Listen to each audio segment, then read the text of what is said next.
You're listening to the Unreasonable Fridays Podcast Network.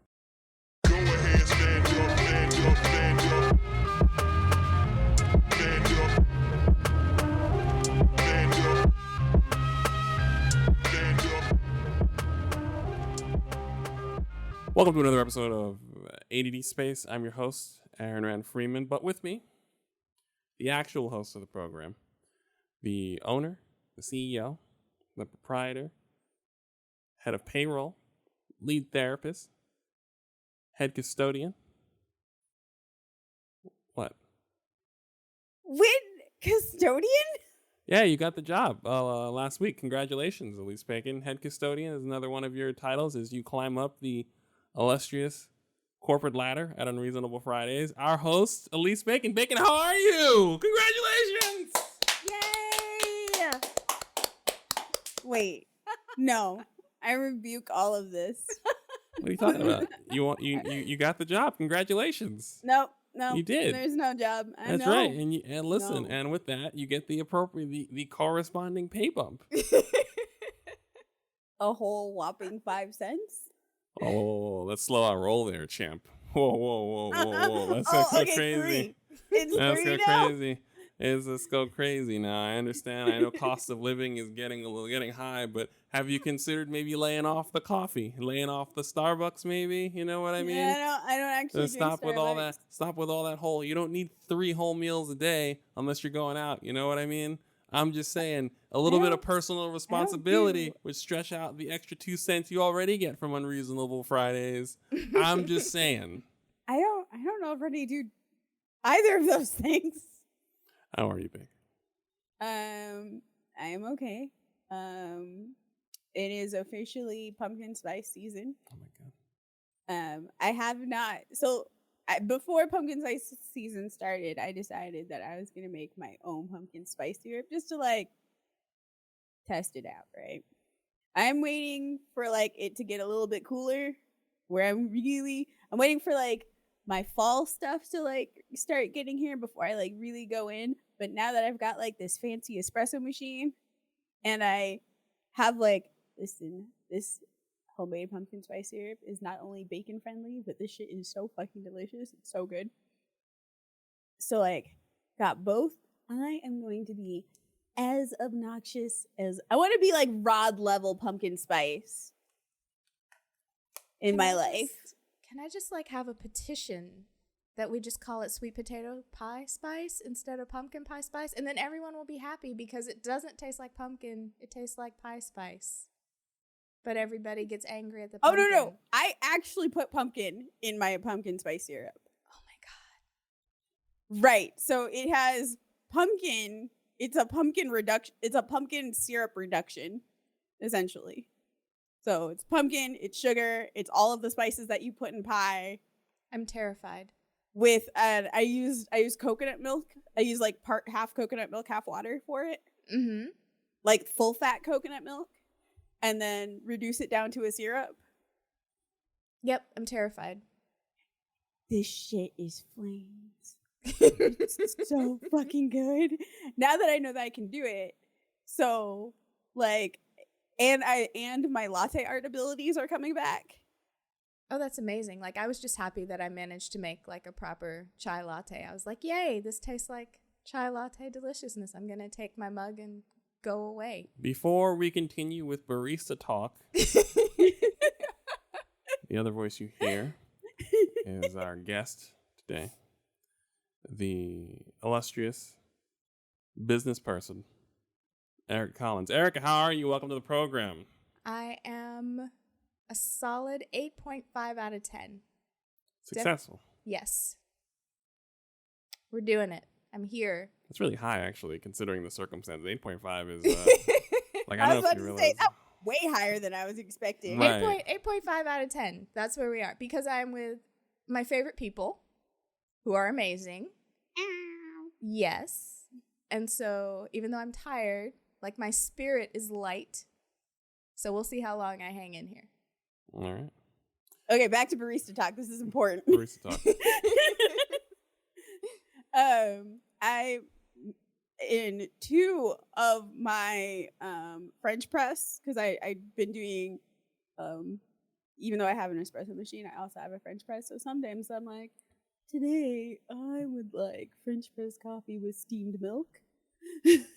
And I've got the full leaf That's like latte delightful. art. And of course I've got the cinnamon, so like the cinnamon is framing it. I'll send you a picture. You should. I'll send you like it's not like Facebook post like worthy yet, and the reason why I say that is because I have Seattle baristas still on my Facebook timeline, so I'm just like, yeah. no, I can't share this here yet. But I can share this with everybody else who is not a barista. I mean, I'm not going to judge you because I can't pour latte art. Like none. Like absolutely no art whatsoever. I can just make it taste good. I mean, I could do interpretive latte art. Like, if we all just kind of It's lay like- on the ground and look at the top of the latte and talk about what we think it looks like, I could do that.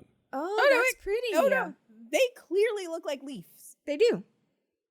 They That's really pretty. Isn't it pretty? Now, again, it is not Facebook, Instagram post worthy yet, but that is the next goal. I don't know. I think we should make this like the cover art for this episode. I mean, that's fine. Sure. All right. We will be sharing this on the social medias as representative of this program. Yes. And then Right. you can all But chip only in so listeners that will know Bacon what's can make more mine. coffee. Which you- means you'll have to follow my Instagram. 'Cause What is your that's where the- Instagram? Mecha Bacon. That one's Mecha Baconzilla. Spelled correctly? Spelled correctly. Because All right. nobody stole that one. While we're here, we just go ahead and do the housekeeping. Because you also have a Twitch channel. I have a Twitch channel, which please subscribe to. I mean, the Twitch channel is a thing. We're actually making it a thing. Regular broadcasts of Bacon playing several games with an engaged chat and high production values. Very high production values. Is it high production value? Extremely high production values. Okay. I mean, I've had friends who try to stream and they just kind of do whatever, and I do not watch them. And I don't think anything's wrong with that. Like, there's nothing wrong with that as long as you know I subscribe.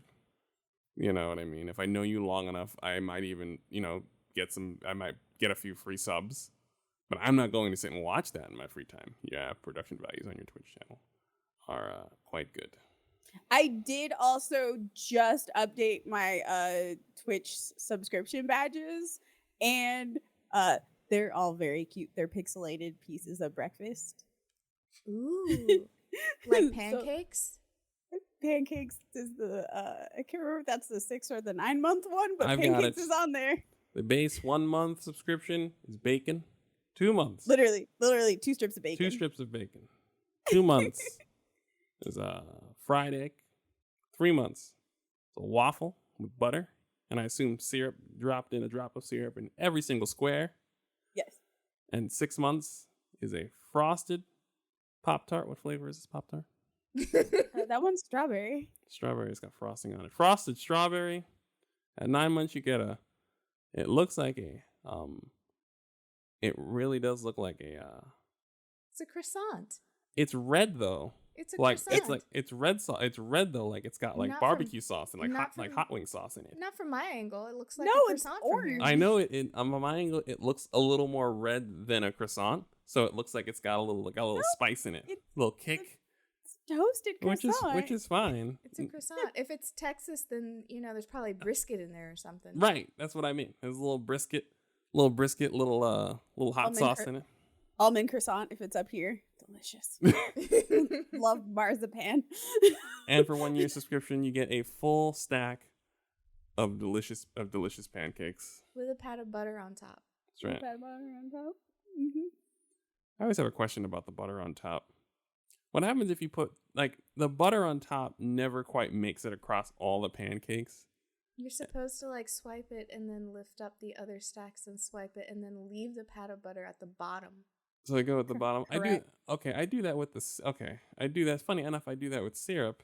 That's what you're supposed to do with the butter too. I do that with. It's Okay. a holy union of tastiness. That said, subscribe to the Twitch channel. Subscribe to the Twitch. We also have a Discord. Yes. So you can message me via Discord, which my handle is Baconzilla #1551, which if you're a Discord user, you understand that. If you are following me on Twitter or following Unreasonable Fridays at Twitter and you're like, I don't know what this means. I have a Discord, but I don't know how to add people. Just shoot a message and I will send you a Discord server invite. We're And trying. if you're terrible, we will kick you right back out again. Or rather, they will. I have Both. nothing to do with that. It will be a revolving door, though. Both Aaron and I have control over the UNF Twitter account, which is really funny because you'll see random likes that'll have to do with wrestling or random replies because we're both logged in on the wrong account for whatever reason.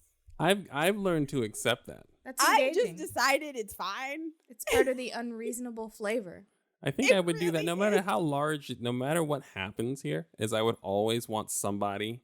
I would want like 7 different people to have control of the Twitter so they're liking different stuff. Yes. Confuse the algorithms right. forever. Keep them off our tail. It's actually like I specifically haven't turned off the featured posts on the Twitter Discord.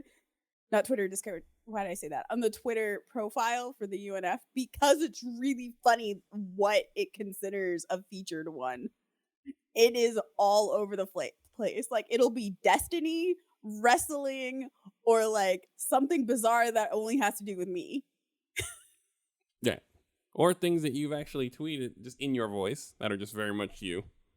Right. And it's just, it is very amusing. And I'm not changing that. At first, it was a series of mistakes, and now it's just a happy accident. And now I refuse. And if you're wondering why the tone of the official Twitter of Unreasonable Fridays of ADD Space is all over the place, it's because several people are on it.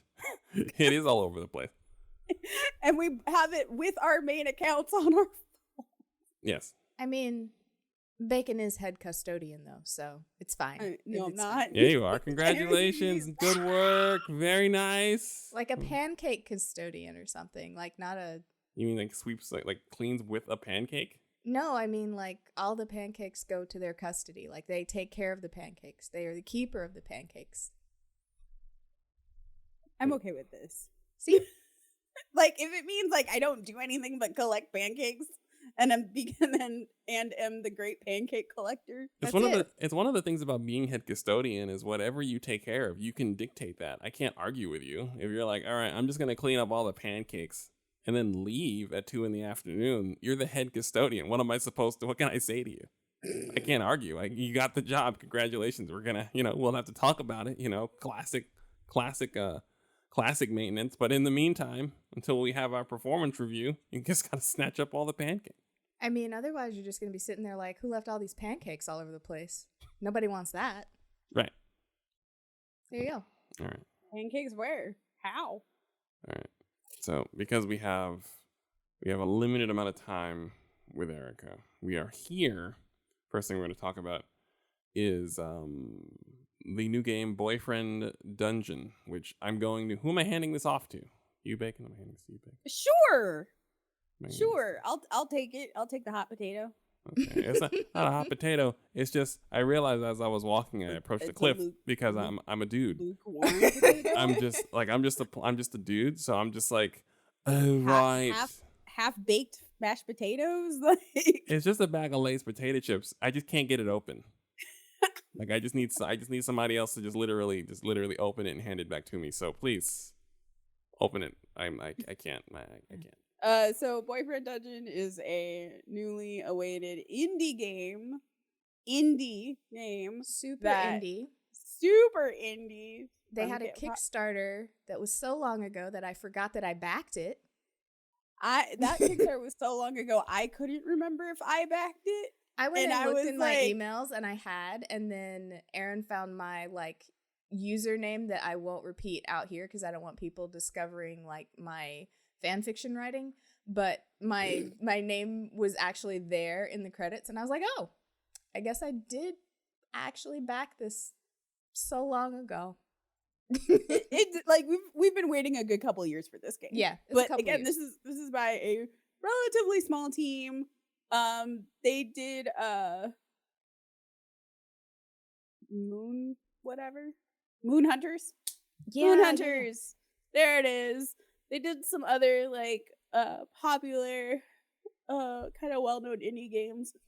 Although this indie game suffered from the same problem that their other indie games suffered from, which is completely not their fault.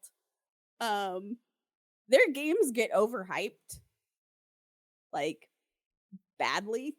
They have a really good marketing team, by the way. But like people overhype their games, like, and think that there's going to be more game than it's there, forgetting that they are a small indie team. I mean, they can only put so much out. It is Right. very, very indie, and they are very, very like not publicly funded. Right. And so like one of the things their games suffer from is people are like, this is a really short game syndrome. But again, this is not the company's fault. It's not the company's fault, and I don't know, given this game, I don't know that we want it in this iteration to be super much longer, given one of the main plot points. No, I just needed more dungeons in this one. The length is more dungeons would have been interesting. That would artificially increase the length, which is fine, and would also have spaced out douchebag. But we'll get in that in a minute. Yeah. So, this game has like a lot of controversy right now, because they misrepresented a character in their marketing. And so when we got the game, when we started playing the game, there was a major shock at a character who is literally a stalker. Like, he is a stalker and he uses emotional manipulation. He is not actually a romanceable character. He's actually a villain. Like he's the main antagonist. He's incel flavored. He's what? He's incel flavored. Oh, he is like straight off the internet incel. Yep. Like straight like replies in your Twitter comments is that one dude off of on Facebook who's just like sea lining everything. Yep. Like straight off, like straight is the internet characterized and like done a little too well. I wasn't really ready for it. And there was a trigger warning, kind of, except for the trigger warning also misrepresented the nature of this character. So the trigger warning originally said this game may contain content involving stalking and emotional manipulation. And it turns out it's not a may, it is an is. I mean, unless you just stop at a certain point, for sure. And no, because in order to continue, you have to do it. Right. Like like you either just say, you know what, I'm good here. You can finish all the dungeons without interacting with him at the final piece. Because I did that much. Yeah, you just can't finish the story. You can't finish no. the narrative. And I will be upfront and say I kind of glossed over a bit of the content warning. And because I backed this thing like a couple of years ago, all the marketing fell out of my brain. What I will say is when I saw like just the gist of the warning, because skimming, hitting A, want to play, leave me alone with your notices about whatever. I was like, oh, that sounds a little like Doki Doki Literature Club. Okay. And so for me, it wasn't as bad. But if you're paying attention and reading it and trying to like think, okay, this is going to be okay, it's not so much. No, it's not. And so there was, of course, on the internet, discourse happens. And then over the course of the day, that discourse like grew. Not grow isn't the word I want. Because the conversation takes a turn at about like 12 hours in. I mean, And after the 24-hour mark, people are having a completely different conversation. And you have people who have no anything in this giving their opinions. Like people who aren't going to play the game, didn't even look at the Kickstarter. It's that terrible game version of Telephone where all the reviews have now informed all the people who have no opinion because they haven't played it, but they read a thing that was about a thing that they read another thing. And like that thing is inaccurate. Yeah. I was like, it was not. I was actually really glad that because I'm trying to get through The World Ends With You. So my initial goal was to finish The World Ends With You and then play Boyfriend Dungeon, but all this shit kept happening and I went, hold up, let me just play this game. Let me just spend like 2 days playing this game. It was like, it was like my first playthrough was like 13 hours. So I was like, oh, this is fine. Yeah. Like it's not it is not the doom and destruction that I have seen written about it online. And from my perspective, as a person who has been in toxic relationships, I actually appreciated some of the ways in which they handled this, because at no point are you without support when character is being super creepy and awful. There are always supportive people around you, and that's a thing that doesn't happen in real life. So it almost felt like, baby's first stalker sim or whatever, like when you're 12 and you haven't actually gotten into like dealing with creeps, like you're just getting to the age where creeps are going to reveal themselves. It's like that. It's like your pads are still on, your training wheels, all that stuff. And yes, it's bad, but it's not nearly approaching what it could be. Right. No, I think like the content, with the exception of the ending. Yes. With the exception of the ending, and I understand what they're doing with the ending. The exception of the ending, I think they handled that content well. From the conversation approaching it in like an accessibility conversation. Right. They definitely needed to change that content warning, which they even agreed. They're like, no, you're right. We need to change that content warning because, and listen, it is very important not to make fun of people's triggers. Like very important. You just don't know what is going to do it. It can be like people will have a variety of triggers.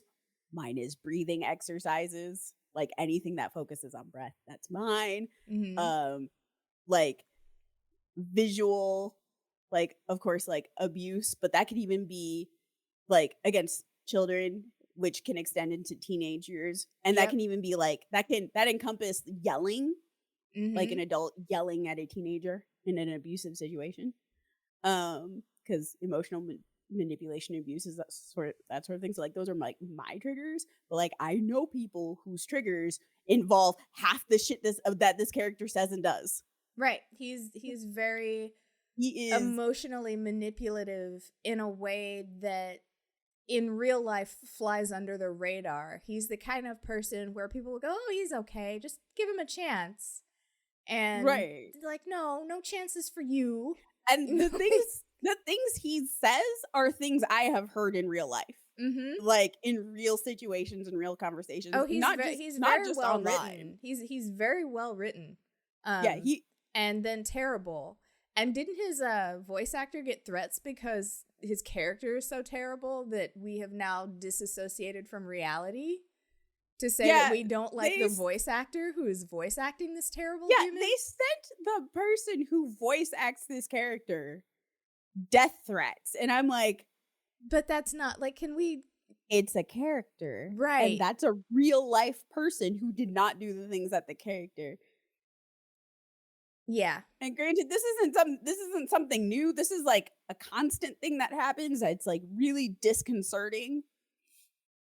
I mean, it does. Yeah. It happens far too often. I don't know that I've heard it happen as often to male voice actors, which doesn't mean it should happen to them.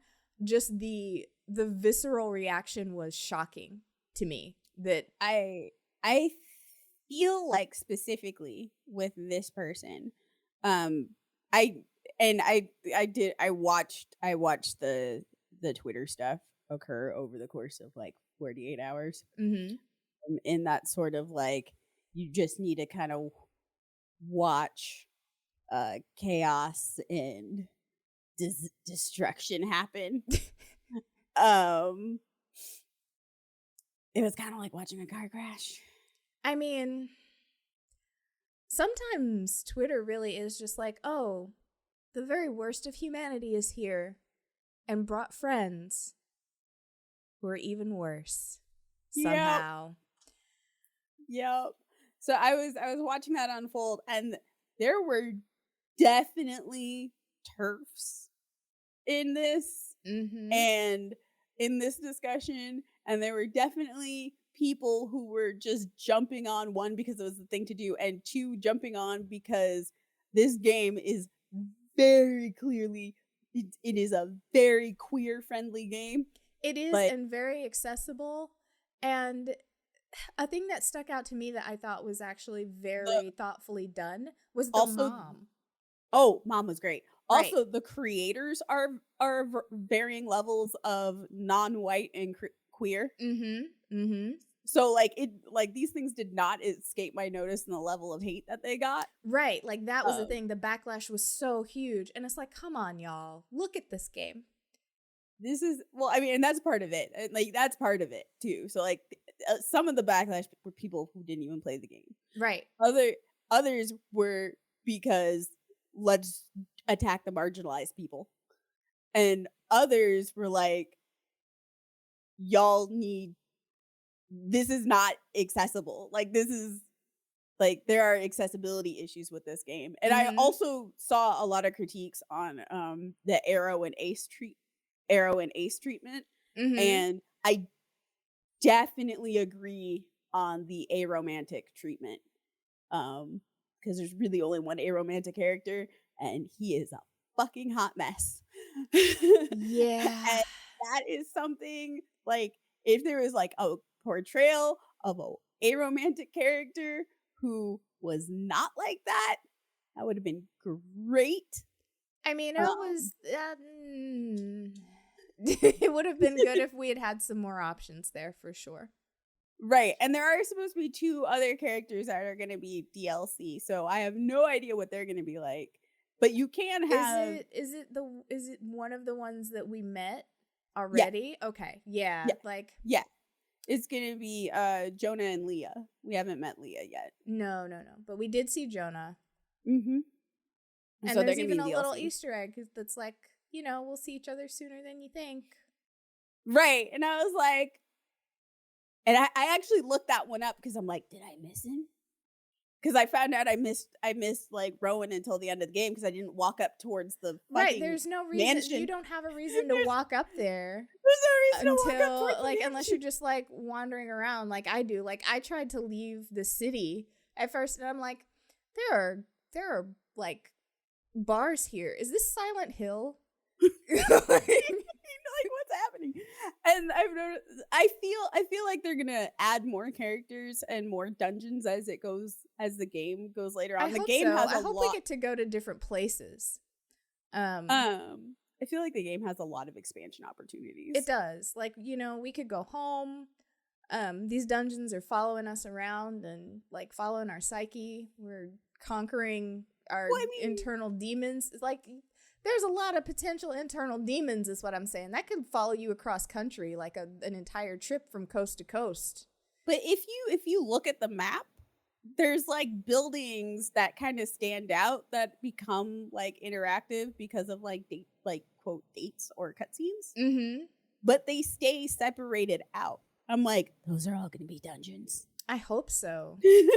I hope like, so. There's like 5 more of them, and I'm like, listen, I want to play more of this game. I had fun with it. I binged it until I was done, and that's not usually how I play games. I normally pick them up, put them down, wander off, forget that I played, come back, go, what was I doing? Start over again. So for me to get through it, you know, it was snappy, it was well paced. I liked the plot, except for, you know, that guy. and how we handled the ending, because that guy, I don't like that he has the masculine version of my name. Like, can we just name him something else? Because like I am offended. So the base, kind of like the premise of this game, is you're playing a character who has never been on a date, has a lot of like insecurities when it comes to relationships, not just romantic ones, also friendships. Yep. This is kind of like, this person is just like somebody who really just doesn't have friends, has never been on a date, and is just like, this character also has anxiety. Like at one point, and this is where I definitely fell in love with one of the characters, 100%. Like you have a straight up anxiety attack because you invited like somebody over to watch a movie, and then like they show up and they're like, "Are you okay? It's okay. It's cool. You don't even have to feel bad." And I'm just like, this game is a warm hug in so many ways. And then this character, Eric, like we said, like very incel type, is like literally the exact opposite of like, this character also has insecurities around relationships, friendships, and romantic. But whereas you personally are going and facing your fears involving that in like intimacy and whatnot, like relationships and intimacy, they are internalizing theirs, and theirs becomes a literal monster. And a monster whose creation, if you think about it too much, then becomes really icky. If you think about it even a little, really icky. Not a good thing. I won't spoil that, but yeah, if you look at how that particular monster is created and think about the way that you play this game, it's like, oh, yeah, that's no good. It is a very icky insinuation. It really is. It really is. And sorry, continue. No, I was gonna say, like, aside of that, just be friends with the cat. Like, the cat is the best. The cat is the best option out of everything. This game has a 7,687 rating out of 10 for cats. Yes, like, the cat is the purest cat of all cats.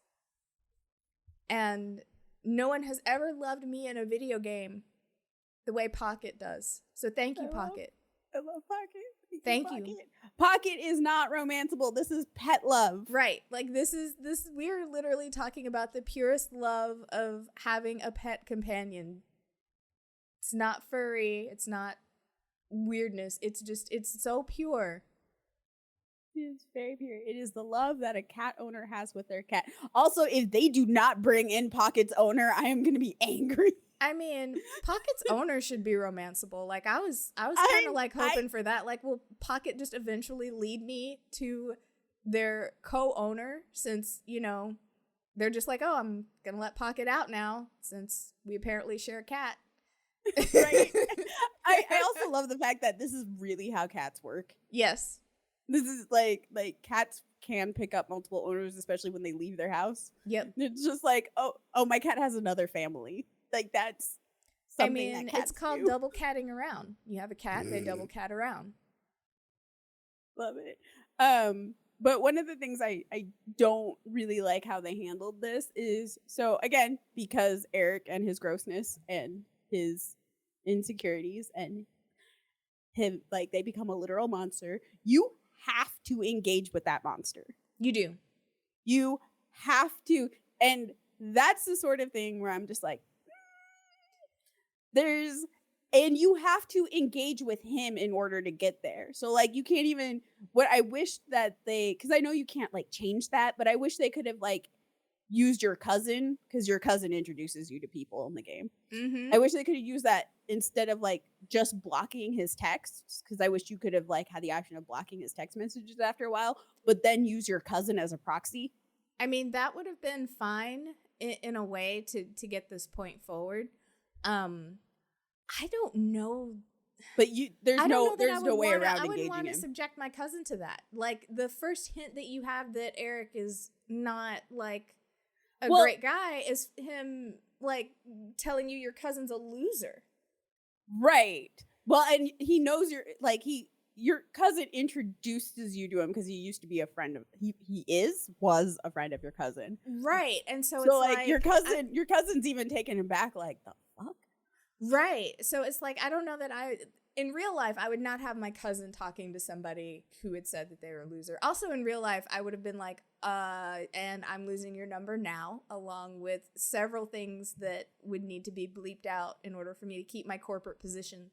So like, that made me literally angry. Like that was the first time that I like felt like, oh, what? What did you say about my cousin who is trying his best to like help me get out of my shell? Like, are you really like trying to say I'm so cool, but my cousin is a loser? Are you reverse negging me? I hate you now. I'm like, my cousin is a precious bean. Right. Fuck you. Right. Please just never darken my door again. But what I mean by that is like there is a point where he does message your cousin. Your cousin goes, "Okay, we should go to the shop."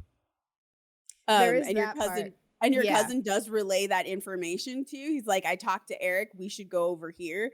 And what I think they should have done is giving you that option to like for like the couple of things that happened before that, Mhm. just to get you to there, to have it route through your cousin, if that makes sense. I can see it. Not that I want it to be routed through the cousin, but as an option for people. Like it's another viable path. It's just not a path I would take. I would just as soon send the Raven. You could if you have him unlocked, I feel like that would also be okay. Right, like just like send it through a Patronus. Have Pocket like knock over his trash can or something. I don't know. Like I want only the worst things for Eric. There is no redeeming. Like if somebody tells you Eric is misunderstood and a favorite sympathetic character, run away. I would actually be very concerned because at no point run away. Literally at no point is he even considered in the game as a sympathetic character. Like even the other characters are like, we're not forgiving you. They think there's a point in the barbecue when they're just like, I think he's just a sad muffin. Like that's not their words, but like that's kind of the gist of what they say. And I was like, nah, that's an incel.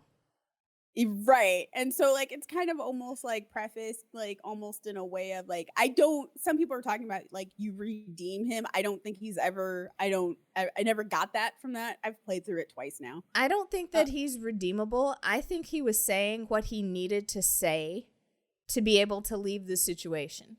Right. And I actually don't think the character was redeemed at all. No. In the game. Like I don't think the game redeems him. No. And the ways in which you battle that boss and the ways in which you contribute to that boss either powering up or powering down, also a bit manipulative. I will say, because you know kind of what you are air quotes supposed to say. It is in fact not really, in my opinion, a useful thing to say to an incel narcissistic stalker. However, that's the gameplay loop. So I personally think that Eric only takes as much responsibility as is required in words and deeds in the moment to get by.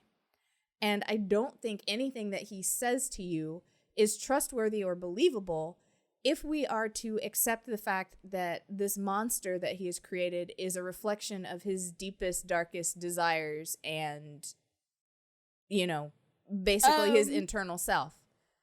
Well, how do I put it? So there is a thing where, and this happens, where like, I mean, sometimes, to be honest, hot sometimes, a person is forced under the circumstances to acknowledge their behavior and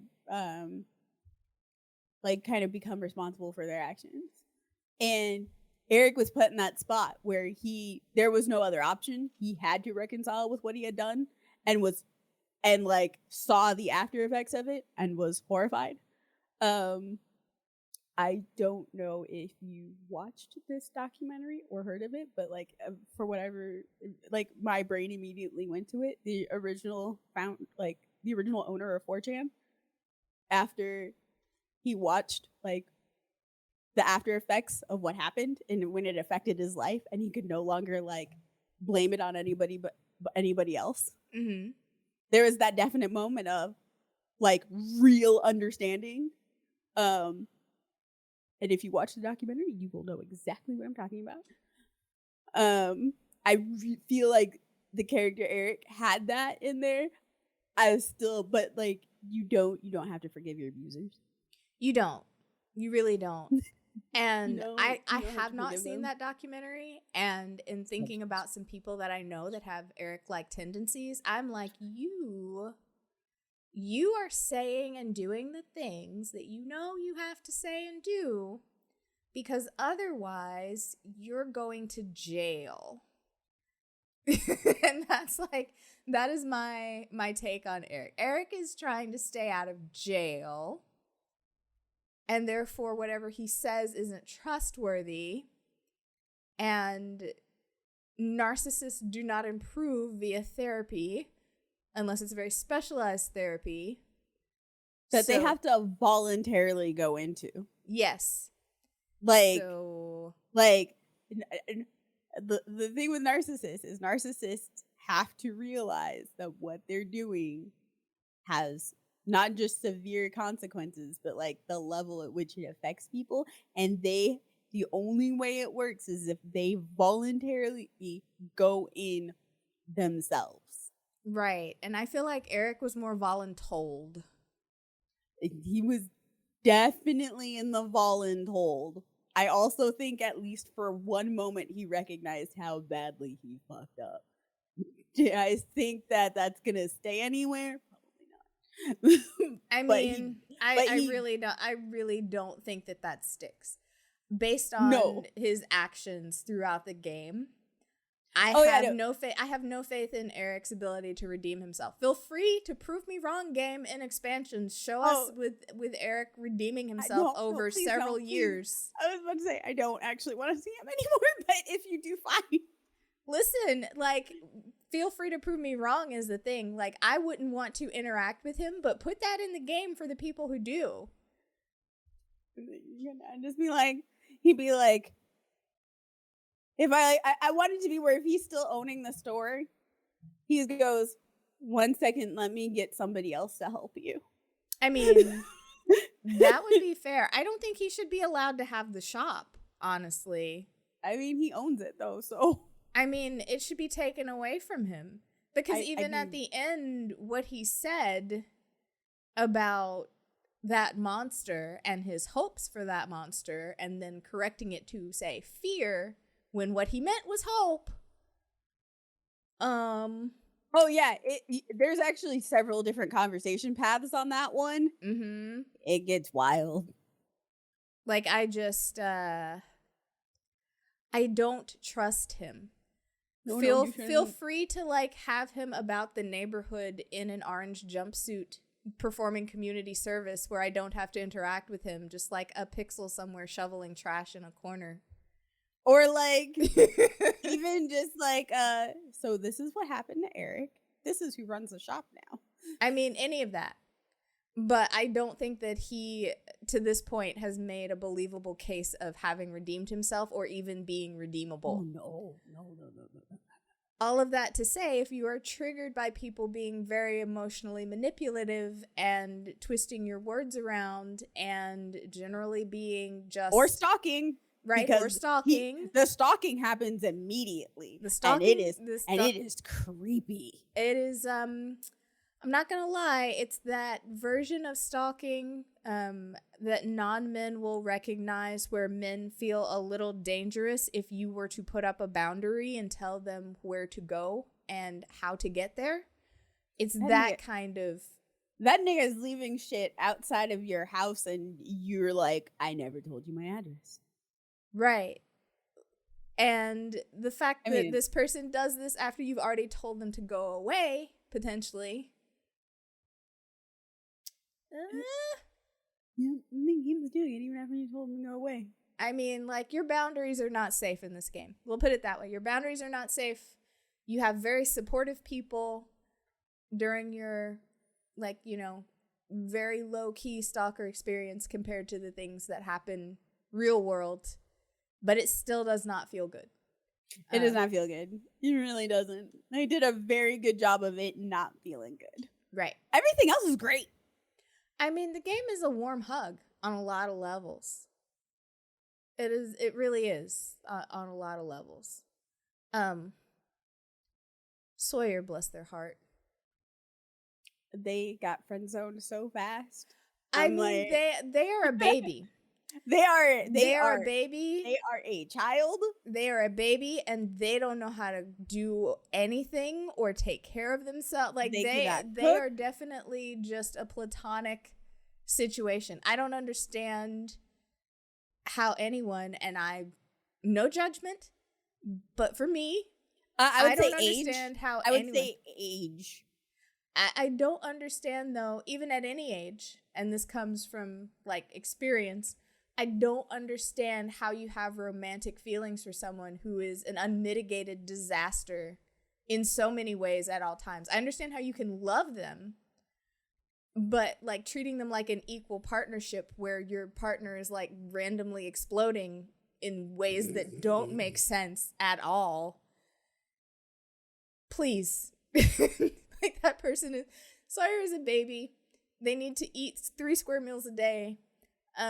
Get a Pell Grant, and you know, blessings upon them forever. I could see if you're a person playing this game in your early 20s. Oh man, right? Like oh man. I remember the time in which I couldn't cook, or I was just learning how to.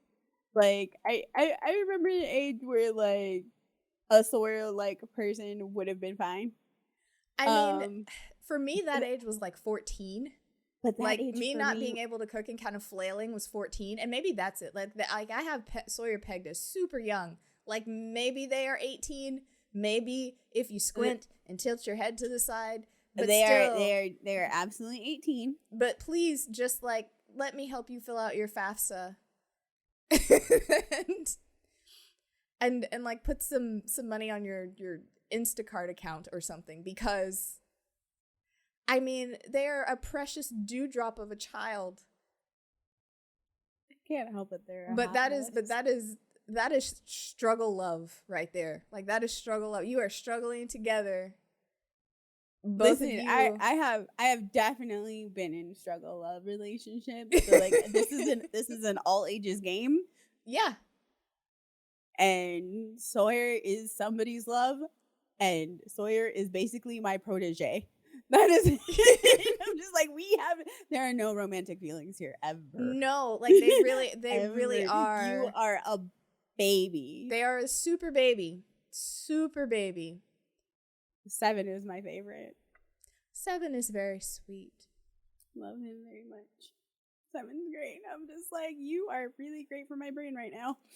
And you know what? And you know what I really love about that, and about all the characters really, a lot of them are struggling with their own emotional or mental health issues, and so the right answer in air quotes, is not always the right answer depending upon who the person is you're interacting with or the weapon that you're interacting with.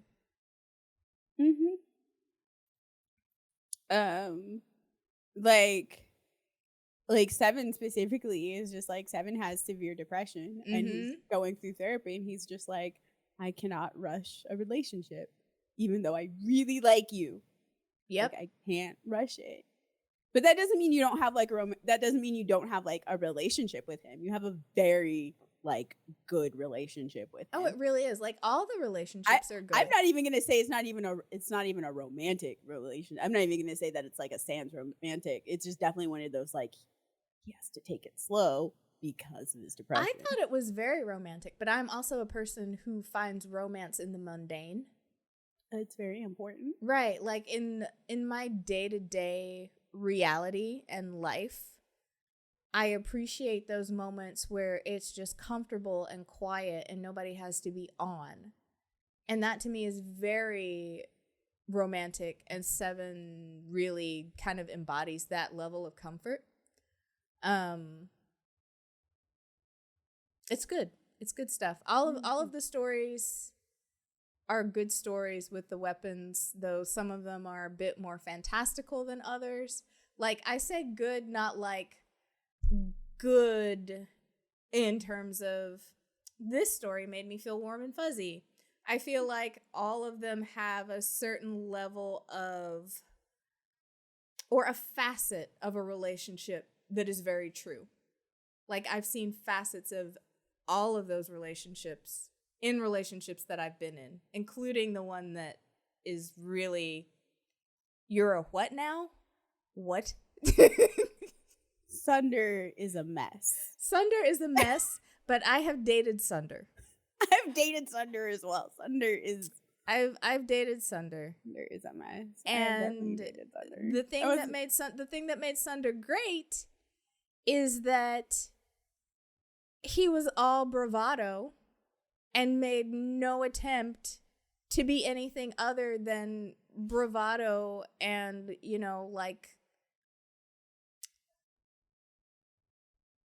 a lot of fun in the dungeon. I'm definitely expecting some extra content with him later on. I don't know. Because I actually kind of like the way that ended with no satisfying resolution, because that's how those relationships with people who are like Sunder, and there is no satisfying resolution to that. if you do get it, it's like a decade later. Right. Like if he hits us up in like Boyfriend Dungeon 3 and lets us know about how he's changed and is sorry and is doing better and then exits stage left, that's about what I would expect of that kind of a relationship realistically. That's what I mean by they're all good. Like Sunder is good. Like he is a good representation of what that particular flavor of hot mess looks like. He truly is. He is such a hot mess. He is. And he doesn't make any real excuses for it, you know? He's just, like no, he does. Like he does. He tries to make some excuses for it, and then at the end he just finally comes honest with himself and with you, and it's like, okay. Yes. So I need Pocket's owner in the game. yes, that is a request. There are only 2 dungeons in this game, which makes the game feel kind of short. The music in the game, by the way, I need to shout out for the music in the game. Yes. The music is very good. The music is very good. It's very ambient and it fits really well. I like all of the little monster animations. They're very cute, but they're also very well done. It's very snappy. All of the weapons handle differently and are very smooth, but have different play styles, and you cannot get through a dungeon with one weapon in the same way that you can with another. It's not pure button mashing. You have to think about positioning, and you have to think about timing and pacing and how those monsters move in order to not die. I tried. I'm like, okay, also what I need to know is what black person did they consult for Isaac? Like, I feel like they were just like spying. You know, like all those memes where you see the black person and then you zoom in and there's a white person watching on the back. I feel like that was like the game developers' research. Like they were just researching. They had researchers embedded everywhere. Isaac is a very particular stereotype, but it's a stereotype that only exists within the black community. Like it's like you have the black community and then our stereotypes of our own community. Yes. Like this is specifically a non-white stereotype of a black person. It is, and it's a very well done stereotype. And it's a very specific one where I was just like, who did they consult about this? Who told? Someone told. Because Isaac was done really well. Very well. We appreciate him. But it was definitely I see where this is going within that first interaction. I'm like, listen, the wealthy investor who has familial issues specifically with his father and had to overcome he even mentions that like he had to like overcome ideas of masculinity and whatnot all from his dad. And he clearly has issues with his dad, but he also wants to do work in the community, and he's very strongly Christian. Yes, super Christian, very much trying to do right by God and people. And when we first meet him, having this idea that he can capitalism his way out of it. So that was interesting to see too. And to see that evolve. Right. It was very interesting. And to see like him reckon with that. And I was just like, this is a very specific. It is. It is a very and his dad. That's the thing though. Like his dad is also a very particular stereotype of a certain kind of Black person. And not like just bougie, but like, you know, that very I got here on my own moral fiber, and because of that, my money is delightful, and how dare you suggest otherwise. Right, which is funny that he has like a son that's entirely opposite of that. But I was just like, I know your dad. Yes. Like I know your dad at the age that his dad is portrayed at. Yes, he is on several boards around town, most likely, as the representative of the Black community, TM. TM. He is a credit to his race, one of the good ones, a solid fellow. Solid. Yes. Oh, I was just like, I'm like, ooh, wow. I was just like, who did they talk to? We should find out who consulted their friends. They definitely had some consulting there to make this realistic. They did. It's just like, what is this? Yeah, I definitely so like as much as I have like some very like I want to say concerns. I definitely have some thoughts, which I've already stated, and some feelings on parts of the game and the parts of the games involving Eric. And then I really wish that they had an aromantic character that was not Sunder. I mean, that would have been nice. And I do appreciate the fact that you can have fully like you can have platonic relationships, you can have friendships, you can also have you can have like fully asexual relationships with at least two of the characters. Yep. You can max out everyone's heart meter without being unfaithful to anyone. Yep. If you so choose. Yep. And that I thought was pretty amazing and really great. The one thing that I would have liked to see would have been a better understanding of the fact that sometimes sex doesn't mean that you have committed to a relationship, because a lot of times it seems like that was what clinched it, the fact that you slept together. And that's not a thing that I would want to have be considered a truth in a relationship, because regardless of the relationship, romantic or not, sometimes sex is just sex. There are definitely two relationships in the game where sex does not solidify the relationship. Yes, there are a couple, but it's not always apparent. Yeah, one of them, it wasn't obvious. It was just like, but I was really thankful for an after conversation with one of them where it was just like, hold on. Let's review. Yes. Let's like reestablish where we're going. Listen, I I went through this entirely wrong. I really like that character's boundaries. That character has boundaries that are reflective of their like position in life, I think.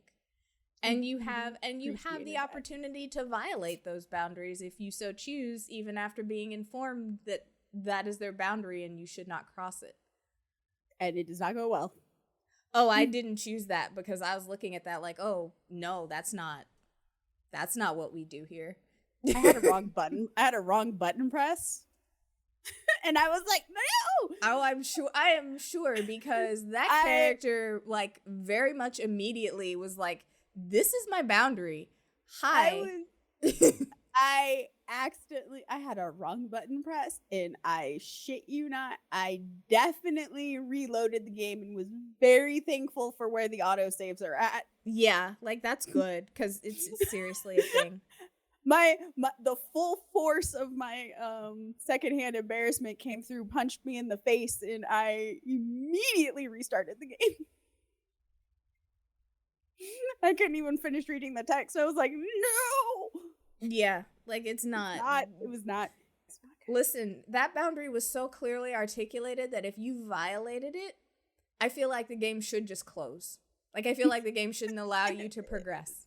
Very clearly. Like you aren't ready for relationships if you violate that boundary consciously. Like the game should just uninstall itself from your device. Right.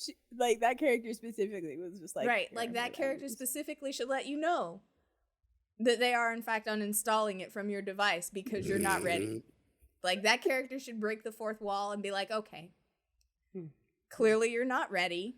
No. When you are, you can try reinstalling this again, but for 1 week, you will not be able to download or reinstall this game on this device. Goodbye and good night. I do wonder, like, so we definitely talked about it as a dating sim game. As a roguelike, I think it's fine. Oh, as a roguelike, it's great. It's fine. It's great. I have no issues with the roguelike. The only thing I want is more dungeons. Like, I mean, more dungeons. The 2 dungeons was really shocking. More dungeons. Crafting items that don't all do the same thing. Come on now. Okay, I was okay with that because it meant that I could change my look. I need all of my unique looking items to do unique things. No. I understand you. I'm just saying sometimes I want to wear the sunglasses. Sometimes I want to wear the headphones. So where I ended up wearing like the tiara and then something really dramatic, not the wings, but like I had the halo but not the wings. Like I really just looked like I had stepped out of some random cosplay machine that just threw everything together. Do you know what I want? I want the ability to overlap some of them.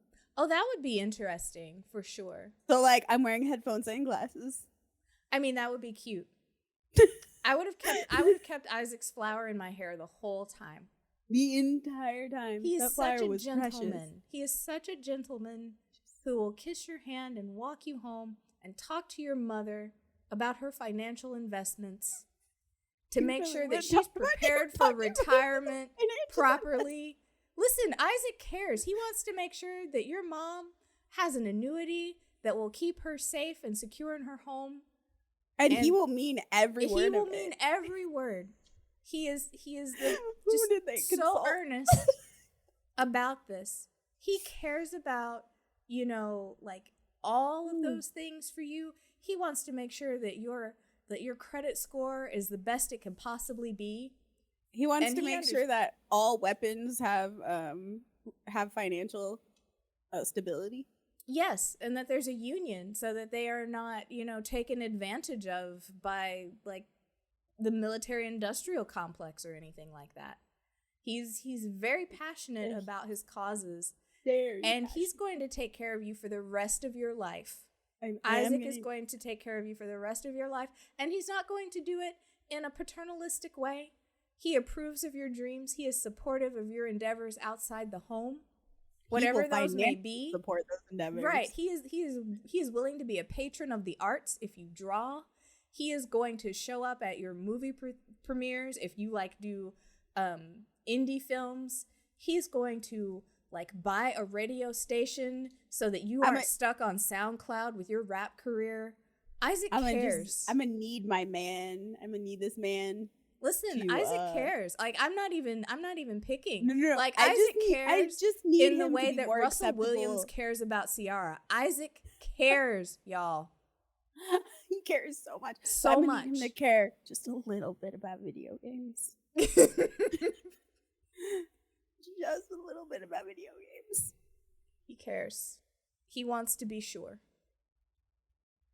Cracks me out. I'm just like, Jesus Christ. I also like how he never stops sounding like a tutorial. Oh no. He is a teacher. He is a teacher. He teaches you. If you need someone to handhold you throughout this game, Isaac will definitely do it. Isaac will hold your hand after making sure he has consent to hold your hand. Yes. And will be there for you when no one else is willing to be there for you. He will, like, if he were dating Sawyer, he would eat Sawyer's terrible cooking and tell Sawyer, you know, you're doing your best. Let's try this another way. But he would eat the food, though. He would eat it. What is Sawyer's obsession with blueberries? I assume it's a gaming reference, like a Destiny reference, because all the little dots in Destiny are blueberries. I just assumed that that's what that was. I don't know that that's the truth, but that's where I went with it. Also that little mini game that you unlock where you're supposed to race. I'm so bad at it. Oh, I'm so bad at it that I made Aaron laugh himself off the couch. I can't deal with that perspective. I can't go forward in that game. All I did was go around in circles and circles. The controls are weird. It's like, what is this? He figured out how you actually move forward. But no, I was just going in a circle like a drunk ladybug. You backwards. have to go the direction that the vehicle is facing. Oh no, like that doesn't work for me in my 3D spatial understanding. Like it's not gonna work. Very weird. Very weird. I was like, why did you do this to me? But there will be DLC. The DLC for it will have Jonah. It'll have another character named Leah, and it'll have. They really should make Mandy dateable. They really should. Mandy has her own issues though, and is a little stalkerish, and I wish we could have had some conversations with Mandy about that. Like I said, they need to have Mandy be dateable. I need Tank.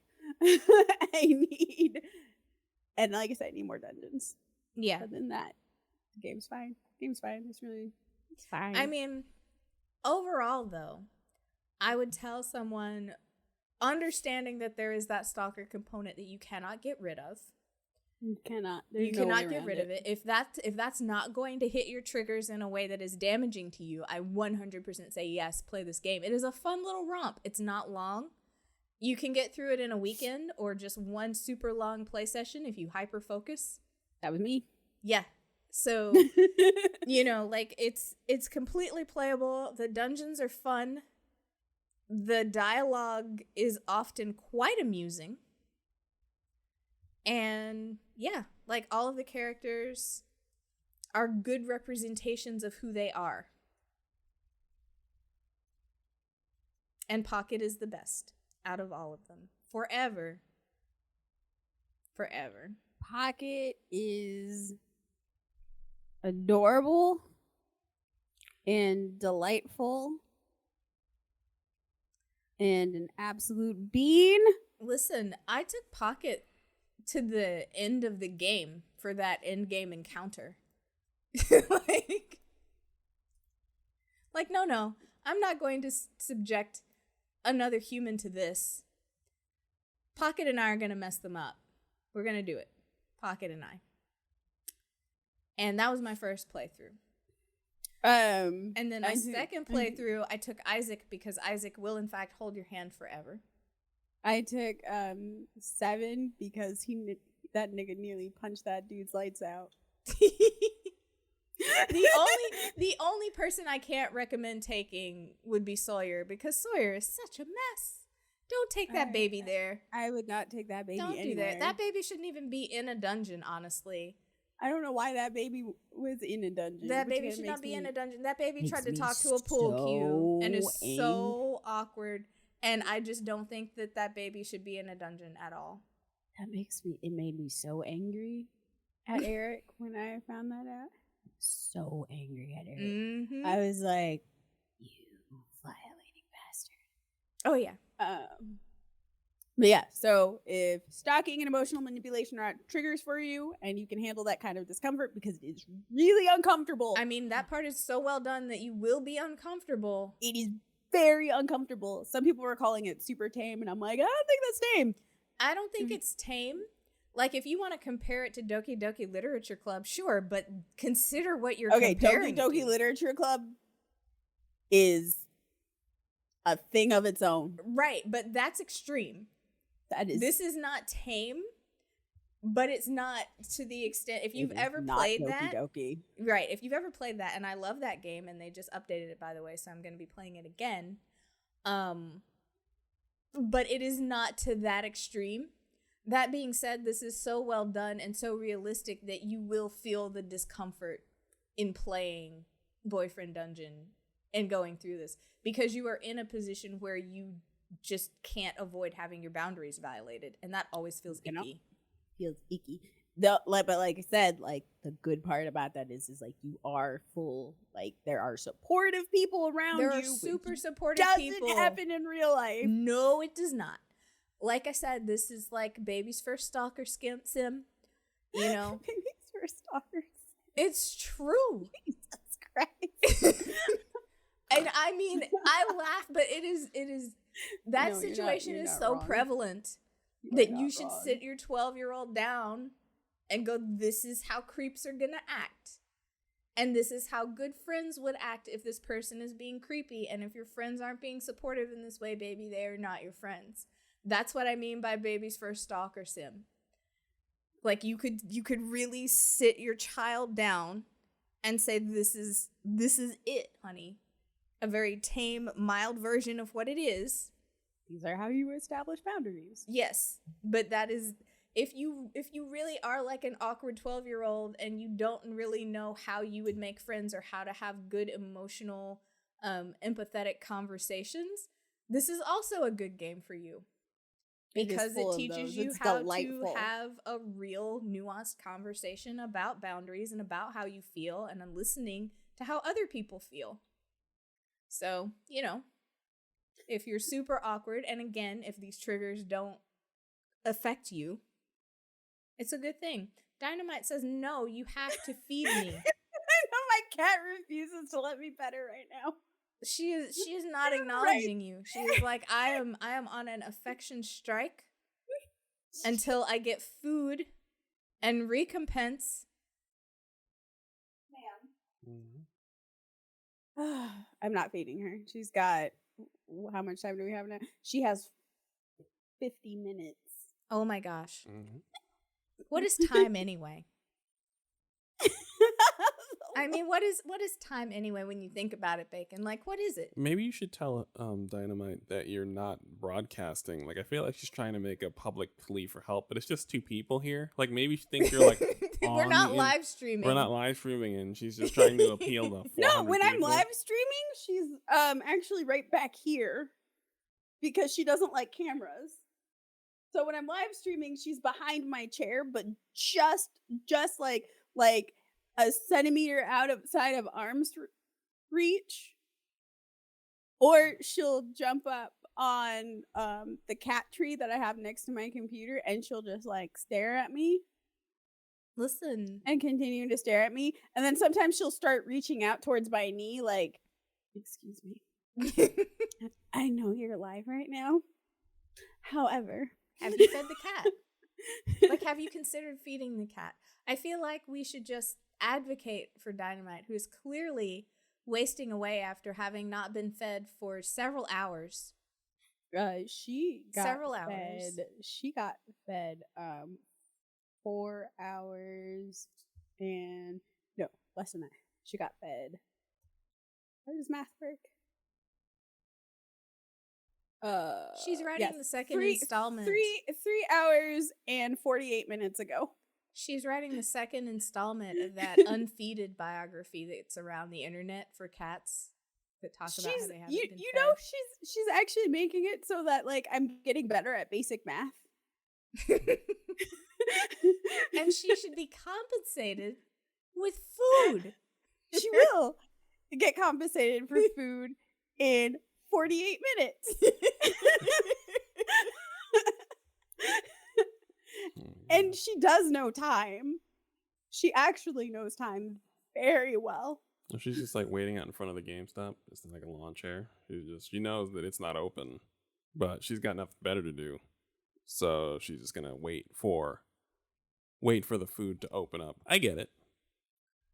All right. No, she So knows. we got a few minutes. Few things got pushed off the table, and rightfully so. We were gonna talk about 12 minutes, and We can just shorten 12 minutes to don't play that game. I want to get into it because I routinely say that there's no such thing as a bad game. I would say 12 minutes is probably the first bad game I've played in a long time, and as a result, it requires a moment. It requires a moment. Yeah, it does require its time, because now I get to talk about what a bad game is, because I haven't been able to, because most games are good. Like, most games literally come down to preference. It's just like, do you want it? Do you have the money? Are you in the mood? No. Then go home. It's fine. No problem. No harm, no foul. It's like not seeing a movie. You know what I mean?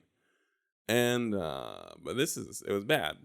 But that would require more time and a little more digging, because the more I dig, the more problematic it gets. And now I think this is gonna be a thing. That's one. You're playing The World Ends With You 2? The Electric Boogaloo? Neo, The World Ends With You. But yes, it is the sequel to the first game, The World Ends With You. Yes. That, I feel like that is also a lot of time. Oh, we're also gonna have Justin on for that. Yes. I think I'm the only one playing it. Are you the only one? Justin never played the other? Justin played the first one. Didn't play the second? That's a good question. Did Justin play the first one? I don't remember. Alright. I'm so used to being the only one who plays these games that I just don't even know anymore.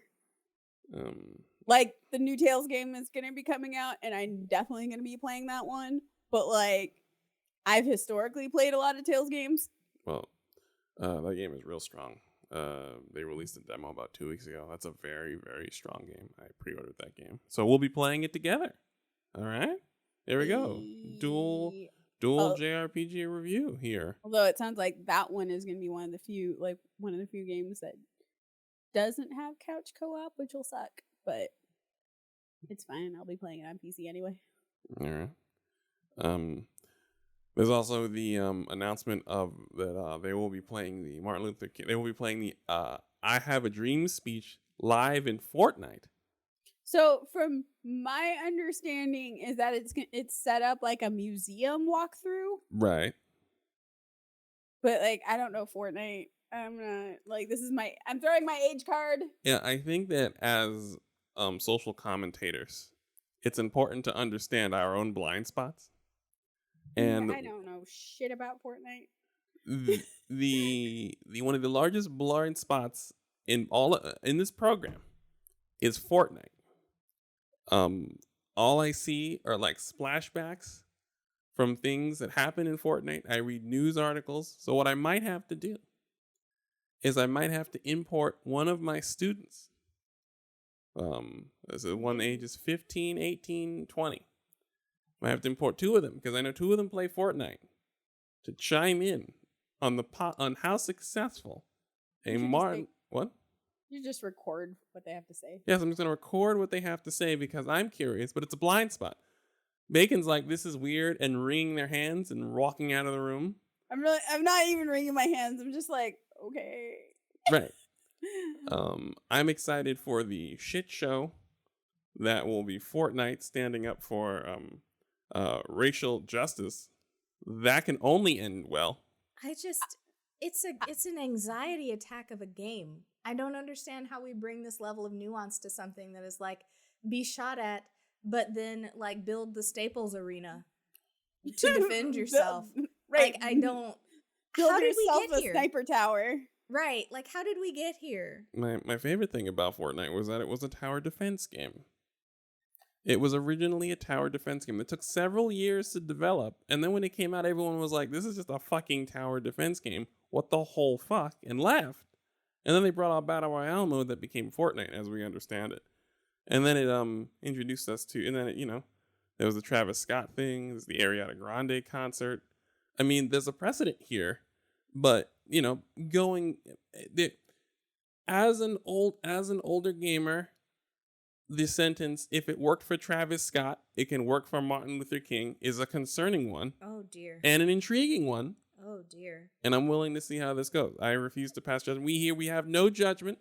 We are I literally, I have no, like, all I'm like, oh, that's a little weird. But, like, at the same time, they're also doing it not in February and not on the man's birthday, You know what? I'm just gonna like swan which I dive thought was delightfully surprising. out of this chair because I don't even know what to think. Like I'm gonna go seek refuge in Stardew Valley.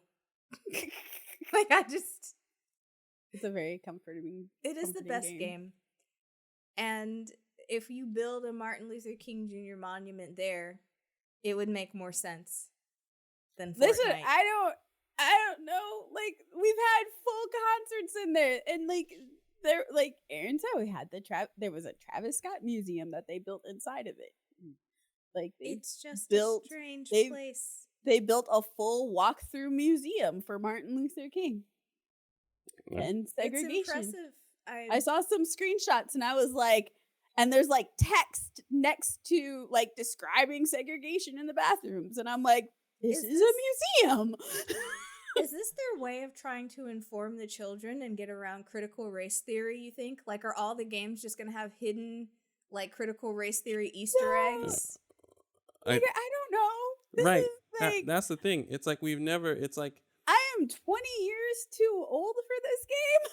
I mean, and I'm older than you, but I'm just, like, wondering, is this how we teach the children now? Are we going to log into Destiny 2, and it's going to be, like, Oh my Malcolm God. X as a guardian? Listen. Who's come back to- You mean Zavala? No, Zavala is too...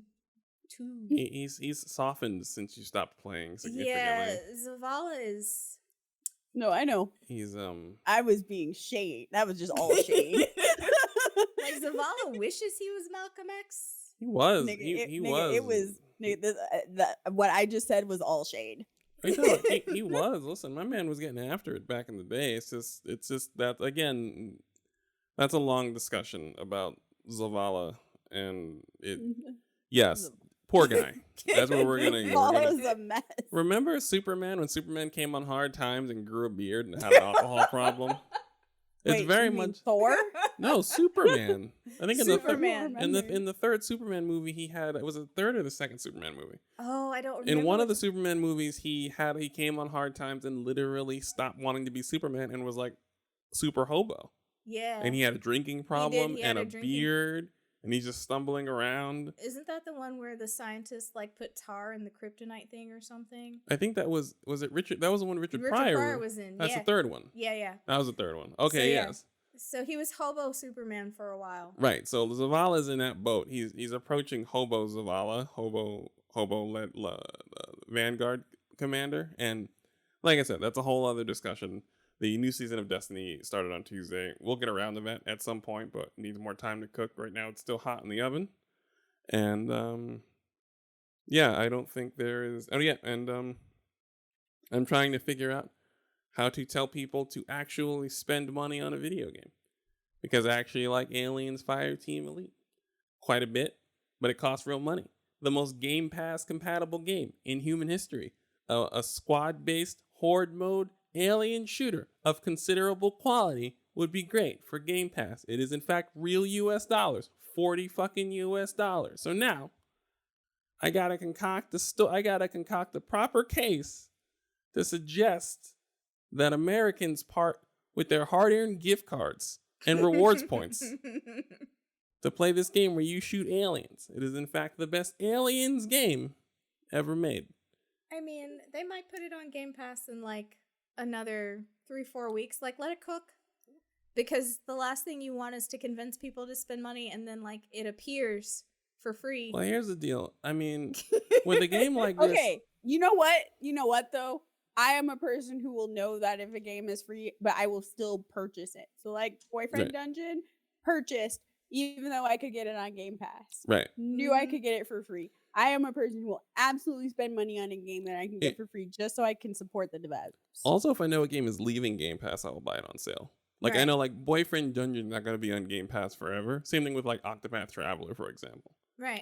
Octopath Traveler's on loaner, so I saw it on sale for like $25, and I bought it because it was Right. on sale. So it was like, all right, this is not gonna be here. But certain games, you know, Halo, the Bethesda games, are all gonna be on Game Pass for 4 or 5 years at least. So yeah, but yeah, that's why but that's again, these are all developing stories. We did talk about Boyfriend Dungeon, and we're all confused by the Fortnite X MLK crossover event that we didn't know we needed very much as in the African American community.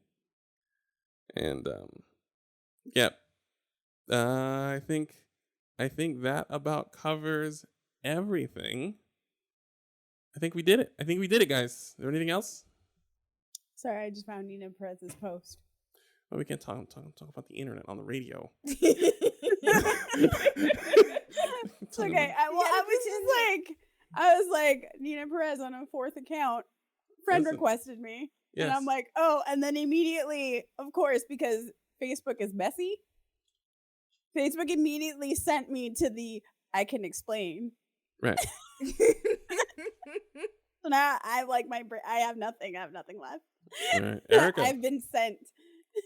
Erica, do you have anything to add? I mean, somebody should donate so that you can hand out those gift cards for people Also- to play Aliens, and so that Bacon can continue their coffee adventures. Wait. Actually, listen, I'm unemployed. My benefits are running out. Please donate.